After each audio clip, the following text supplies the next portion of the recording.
अस्सलाम वालेकुम बच्चों आज हम माहौल के मुताले में लास्ट वीक हमने जो लेसन पढ़ा था हमें हवा की ज़रूरत, इस लेसन का अगला हिस्सा पढ़ने वाले हैं।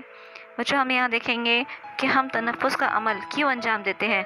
अब अमल तनफ़ुस किसे कहते हैं ये हम आपको लास्ट वीक की वीडियो में समझा चुके हैं।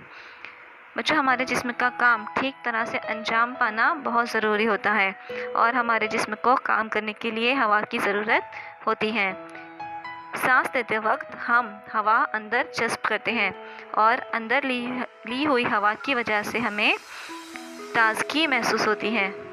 जिस्म के काम ठीक तरह से अंजाम पाने के लिए हमें ज़रूरी तवानाई हवा से मिलती है। बच्चों इंसान की तरह दूसरे जानदारों को भी हवा की ज़रूरत होती है।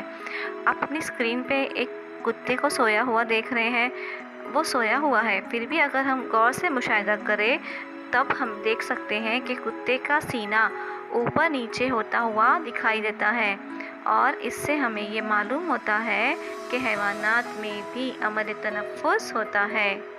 बच्चों क्या तुम्हें मालूम है मछलियाँ पानी में रहती हैं। शक होता है कि वो सांस के ज़रिए हवा किस तरह अंदर लेगी, लेकिन मछलियाँ पानी में हलशुदा हवा का इस्तेमाल कर सकती हैं। बच्चों कुछ लोग पानी से भरे हुए कांच के मुर्तबान, जिसे हम एक्वेरियम भी कहते हैं और इसे हम फ़िश टैंक भी कहते हैं, उसमें मछलियाँ पालते हैं।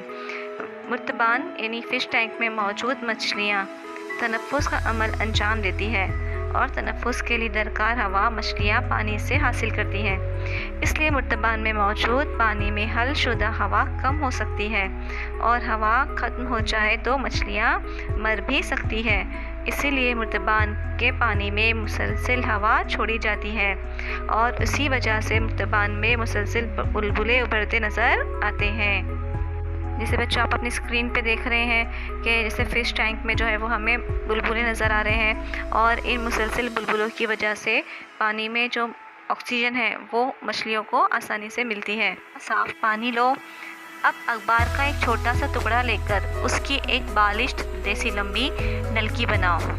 अब इसका एक सिरा ग्लास में मौजूद पानी में डुबो दो और दूसरे सिरे से ग्लास में फूंको।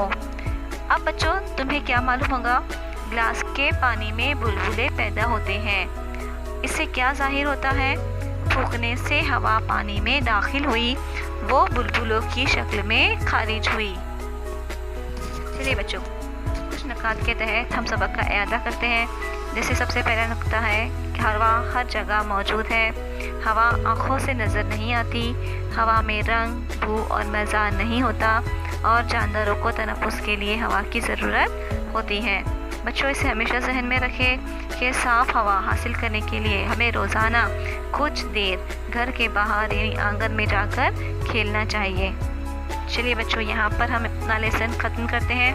आप इस लेसन को अच्छे से सुनिए, इसको समझने की कोशिश कीजिए। अल्लाह हाफ़िज़।